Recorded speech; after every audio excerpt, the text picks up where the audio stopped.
Hi, and welcome to this special edition of Computer Chronicles. We're here in Monte Carlo in the Principality of Monaco, and appropriately enough, on this rather high-priced piece of real estate, we'll be talking to some rather high-priced executives in the computer industry.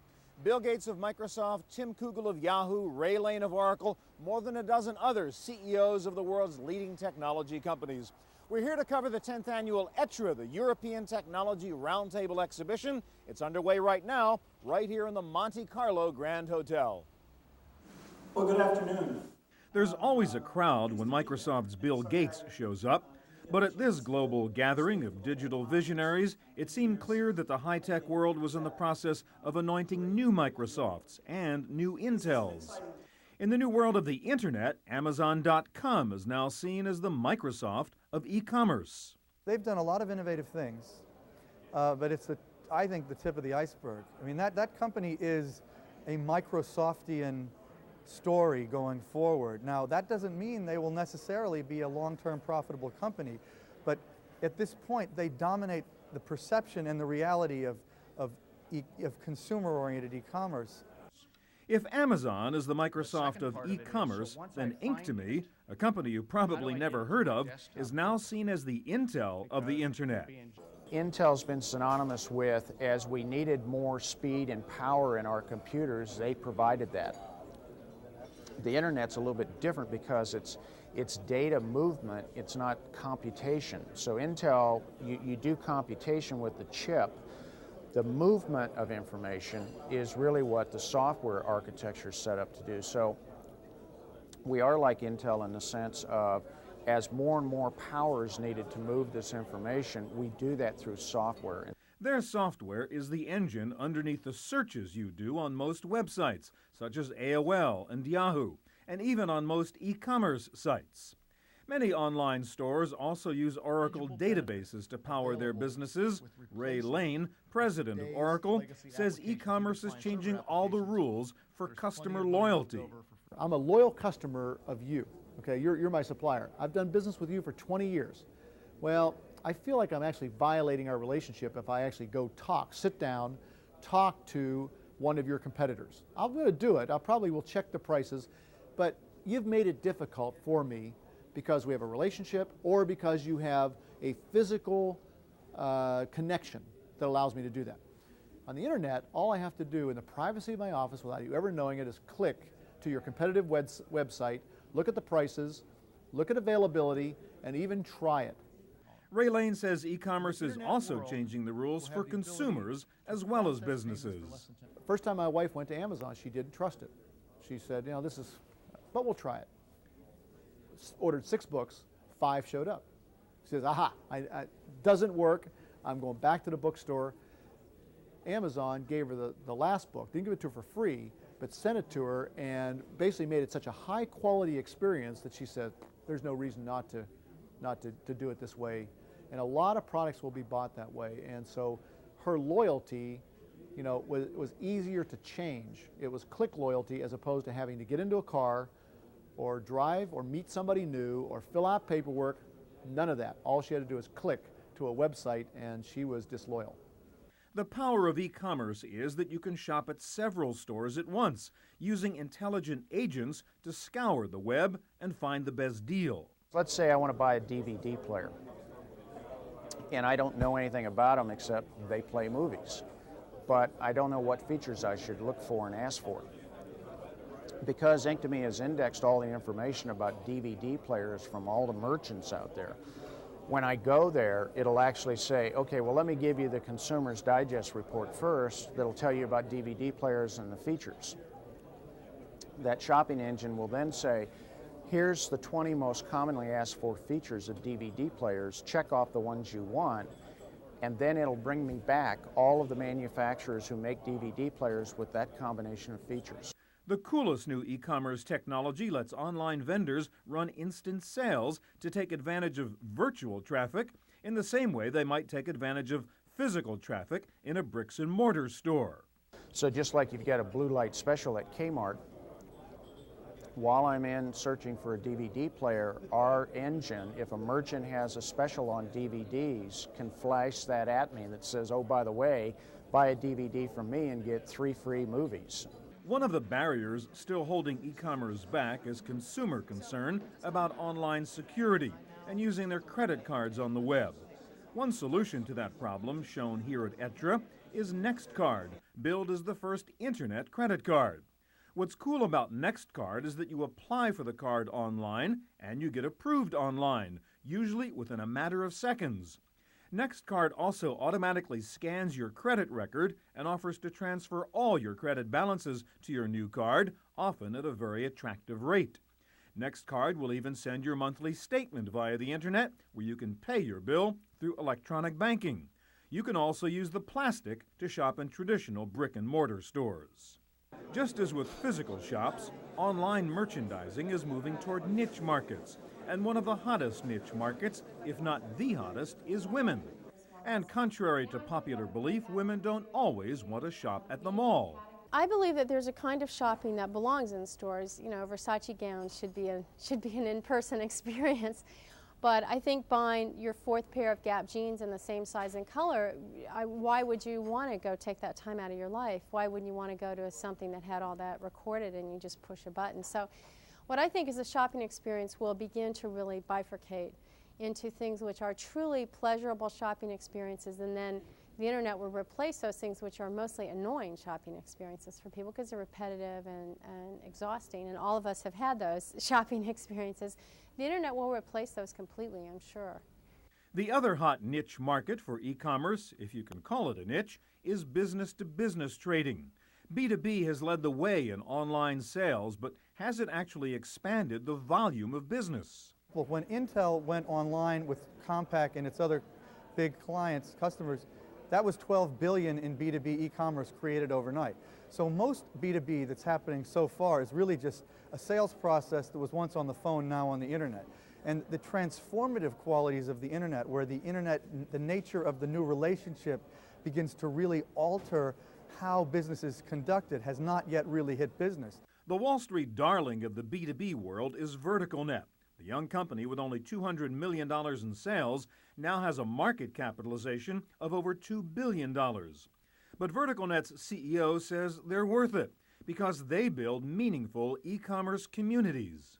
In business-to-business marketplaces, communities are palpable. If you go to a business-to-business trade show, I just went to the Powder and Bulk Solid Show in Rosemont, Illinois, the 20,000 people at that convention center looking at those machines and those services, that's a community. And the internet really approaches, attacks, and enhances that communal sensation of buyers and suppliers communicating all the time. So in fact, the internet is quite a natural marketplace in a very broad sense, but when you get into these deep industrial or technological communities, the internet must be focused, like our search engine is, must be content-rich, like our editors bring, and must have marketplaces that really bring only the products you care about to the fore. Oracle's Ray Lane says B2B is hot not only because it builds communities, but because it drastically cuts the costs of sales. What we're seeing is an order of magnitude difference, not 20 or 30% savings, an order of magnitude difference in the cost of the way we do business today and the cost we could do it on the internet. We have very good examples today, and that's why you're seeing huge valuations occur for someone that can do internet procurement and save somebody like a Fortune 500 company could save $500 million in the way they buy stuff.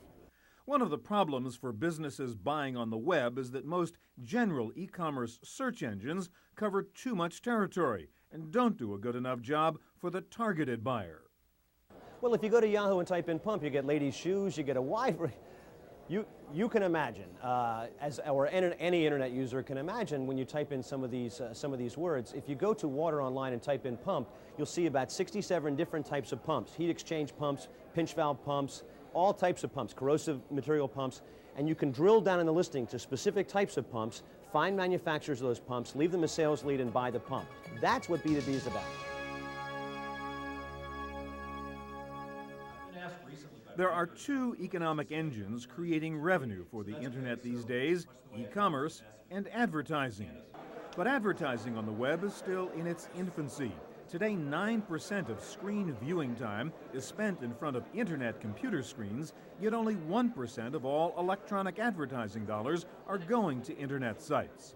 But according to Tim Kugel, CEO of Yahoo, the future for web advertising is very bright despite those numbers. when you build a brand new medium, certainly, or a brand new industry, there's always a learning curve associated with it. In this case, there's a learning curve associated with the advertisers and the agencies to some extent, figuring out how to effectively use this medium. And there's just a learning curve. If you look at the fundamentals, this is already a large mass medium. You know, it's already reaching over 150 million users, growing quite exponentially. That's big. And the nature of the medium itself, the web, is that it is interactive and measurable. It brings higher value than any medium in the past. Some websites are thinking out of the box and trying to redefine traditional advertising models for the internet. Instead of just selling impressions, sell a more integrated marketing solution, not only to our consumers but to our advertisers. In other words, with Ford, we actually do a lot of consumer research on the spot, car design research. We allow our sponsors to sell products on iVillage. We do new product launches for them. So it's actually much more comprehensive than just impressions and just banners. Some websites are also trying to come up with new models for setting advertising rates on the net, based on actual performance rather than just the number of eyeballs. It's a direct marketing paradigm that's enabled on this medium. All media in the past have been one way. TV, you never really knew directly whether somebody saw the ad and whether they got excited about it. Same is true for print, same is true for cable, same is true for radio. You can measure it here, real time. And for that reason, advertisers who are coming up the learning curve say, look, I can measure this and I can see, in fact, how it's performing and I can change it. And they're beginning to tie some of the compensation schemes with their agencies to actually creating performance.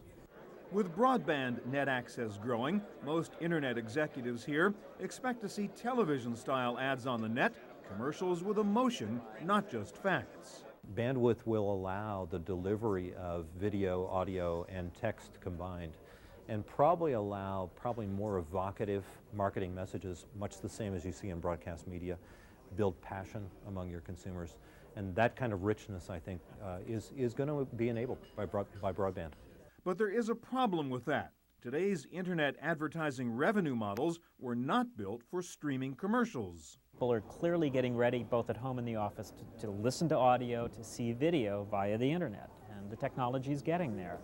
The business problem that comes up is how do we pay for it? Because now we've sort of developed this advertising model based on page views. You see a page and you get an ad. What do you do when someone clicks on something and sits there and watches a video stream for 20 or 30 seconds? How do we charge for that? In a way, you go back to the old-fashioned television model. You start popping ads right into the middle of it. But that's more like television than the internet. So I think we've got some thinking to do on that one. There is a compromise between streaming video and boring static web pages on a shopping site. One Swedish company called Sycor has developed a three-dimensional engine called Cult 3D for putting virtual products on the web that you look at, play with, and almost touch.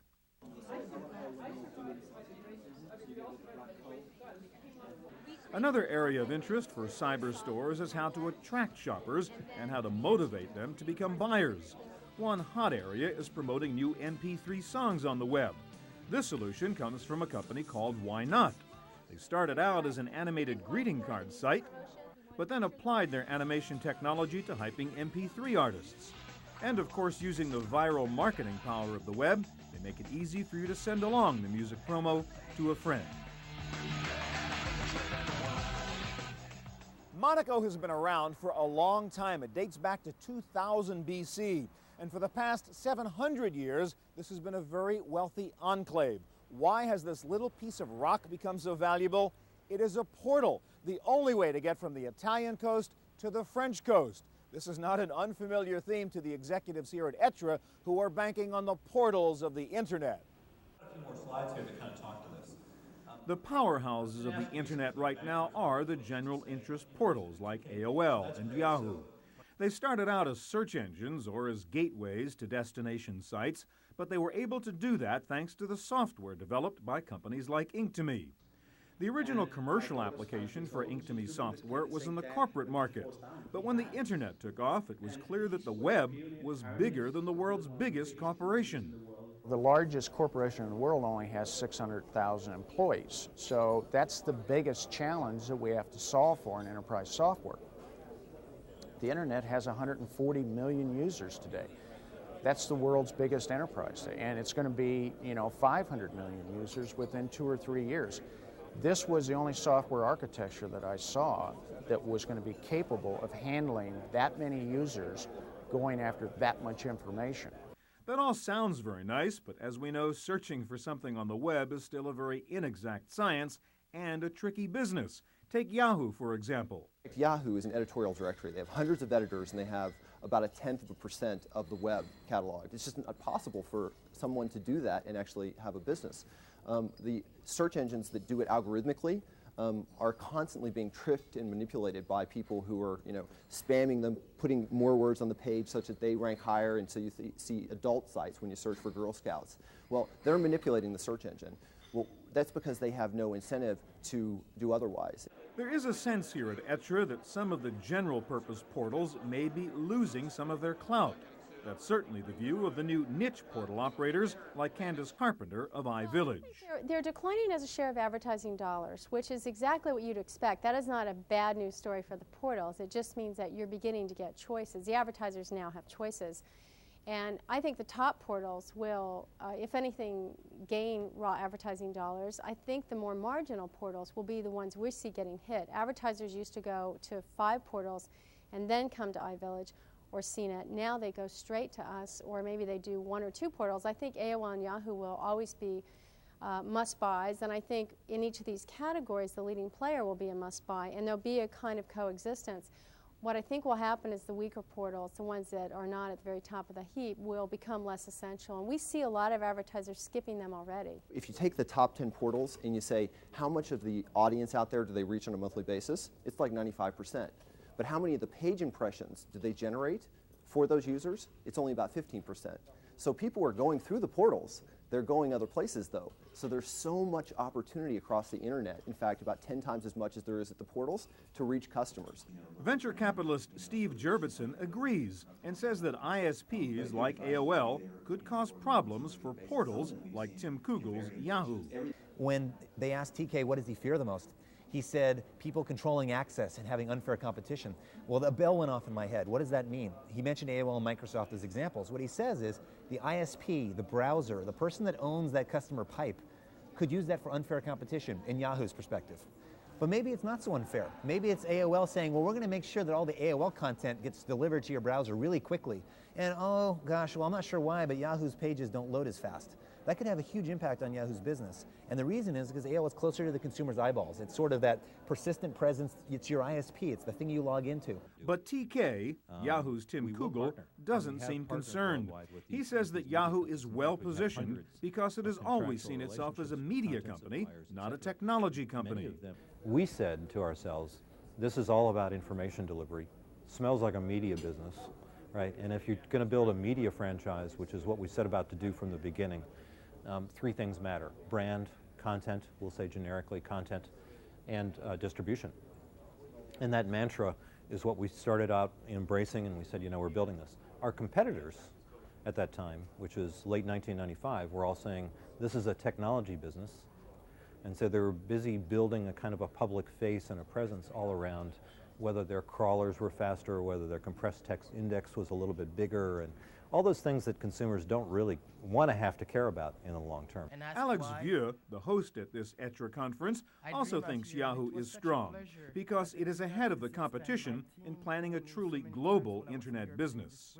There's this famous TK, Tim Kugel law. The TK law is to say that most of the eyeballs in 2 years will be outside of America. This is an important phenomenon that American companies on the net don't understand. So the ones who will succeed, and you can see that in the B2B with Commerce One, with the infrastructure with Ink2Me, are the ones who are starting early to go international and who have had the experience of setting foot on different continents at the same time. Ironically, it is global competitors from abroad who are coming up with new internet utilities that may challenge what some of the traditional portals do. Invention Machine Corporation is a company founded by Russian software engineers, and they want to move past search engines to what they call reading engines.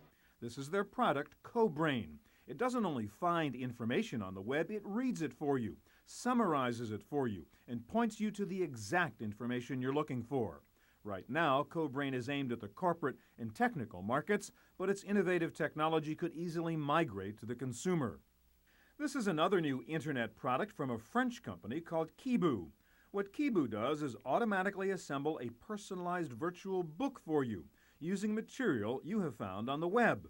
It organizes the material for you, lays it out, even builds an automatic index and table of contents. You can customize your books for particular individuals and then send them electronically.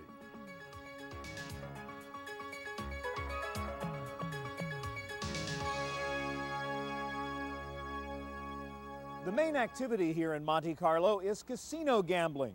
And you might say the main activity here at ETRE is internet gambling. Lots of venture capitalists running around with billions of dollars to spend investing in new high-tech startups, almost all of them having to do with the net.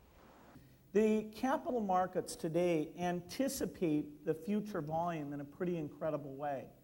And there's no doubt that's correct. The volumes will be very, very high. There's two things you'd have to say that are really unanswered questions for many of these businesses. What will the level of profitability be? And how much overcrowding? That is, it's the barriers to entry are so very low. What are the relative market shares likely to look like? Some of the valuations basically assume you get good profitability and extremely high market share, as well as the volume increase, which I'm glad to take for granted. So, there's a level of risk in these and a level of opportunity in them that make them a little bit different than, widows and orphans type stocks. Bill Gates has the perspective of a man who has been in this game for 25 years. The question many Bill Gates wannabes have is it too late to build an internet empire and make your $1 billion? The opinions are mixed. Never been a better time to be an entrepreneur. Maybe that's the bottom line. Not only are there a wealth of opportunities to start companies in the internet, people from all different types of backgrounds now can be entrepreneurs, but you also have a flood of capital. So the thing I would want to first emphasize is that you don't need to be a PhD in electrical engineering and understand chip design today to be an internet startup, right? 5 years ago, 10 years ago, you needed a background almost that esoteric, or at least you had to have someone on your team with that kind of background before you could even hope to be an entrepreneur. Today, it's open to people internationally, it's open to people from marketing backgrounds, from consumer products backgrounds, you name it. That may be true, but it is getting more and more expensive to get into the game. If you're starting from scratch now and trying to build a critical mass brand on the internet, the cost of building a critical mass brand is orders of magnitude higher than it was 4 years ago. Almost prohibitive for some startup enterprises, but not quite still. If you have something very good, something very compelling to consumers and are very clever and very fast, you can still get in and establish a presence. So, it'll never be over. But it is much higher now. Another problem these days is finding people. With so many startups and so many stock option lures, it's not only hard to find staff, it's hard to keep them, even at a software powerhouse like Oracle. I've had 2 or 3 examples this year where I prefer not to lose these types of people. The problem is the offers are getting so big. People that just don't have a chance to become a president or a CEO are getting offers like that. Here's a pre-IPO, 10% of the company. You can't tell people that are as talented as some of the people I've recruited or brought from other places. You just can't tell them not to do that, because what I'd be doing is telling them not to do what I did. That's not hard to understand. David Wetherill founded a little startup a while back. He invested less than $1 million, but now runs a company valued at $16 billion. We had invested about $900,000 in the development of this technology and received about $30 million in AOL stock. We held on to that stock for a number of months. I wanted to hold on to it more, but our board says, go ahead and sell it. We made $73 million out of it. They thought that was great, and what if AOL went down? Had we monetized it, our AOL stock would be $4 or $5 billion today. But we didn't, although we did a good job of investing it and developing it. And, thank you, Steve Case. But it's not all roses. Newsweek's Mike Rogers says the internet is a wild ride right now because it's so new and so unregulated. That the internet entrepreneur has not yet come to terms with the fact that the government actually sets the rules at the end of the day and has not begun really on an international scale to set the rules on the internet. it makes me think that a few years out, when we really begin to start getting government regulation of the internet, some entrepreneurs are going to be very surprised. In fact, the whole venture capital business is a little bit crazy these days. Money is pouring into internet startups at the rate of over $2 billion a month. And the amazing thing is that no one seems worried about failure. I think there should be more crazy businesses funded that fail, given the returns we're seeing for the ones that do well. I mean, you think about it. If you were an investor in eBay, or in Hotmail, or in GoTo, or in Tumbleweed, or in NetZero in our portfolio, if we could have doubled the number of losers but captured one more winner, we would have done it. I mean, let me say that again. If we could double our losers to gain one more winner, that would be a good trade-off. Because you can only lose 100% of your money. But when you hit it big, we've made 1,000 times our money on some of the ones we've hit big. But some industry investors are worried that the money is flowing too easily. In the venture capital community, the money has come easy, both to raise and in terms of return. So everybody thinks that everything will always be like that, forgetting that there have been 2 downturns in the 80s where there were tens and tens and tens of venture capitalists laid off by the venture fund because they could not raise money anymore. So the money has come easy, and it's a very big problem as well for the entrepreneurs who think that they will always have the money, or they think they start raising huge quantities of money that they may not need, and the day after they raise the money, the company buys a BMW for the CEO. Forget the BMWs and forget the money. There is a sense here at ETRE that these 20-something millionaires are changing the world. And Fortune's David Kirkpatrick says it's exciting. One of the things I think is so fascinating about this year's ETRE is there are almost no hardware companies here. And ETRE historically was always a conference that had chip companies and PC companies, and really it's just not interesting to this crowd. And you've seen a tremendous number of internet companies come, and I have to say, as a journalist and as a participant, much as I enjoy, writing about the PC companies, or used to enjoy it, this is a fundamentally new and much more exciting thing to be participating in, because the companies that are at this conference and are at other technology conferences these days are companies that really aren't here to sell you X. They're companies that are trying to really transform the way the world is organized. That's part 1 of our coverage of the ETRE conference. We'll have part 2 next week as we feature Microsoft Chairman Bill Gates and his views on the future of the high-tech industry. I'm Stewart Cheifet for the Computer Chronicles at the ETRE conference in Monte Carlo. To purchase a videotape copy of today's program, call toll-free 1-888-310-7850. Please specify the show number and the topic.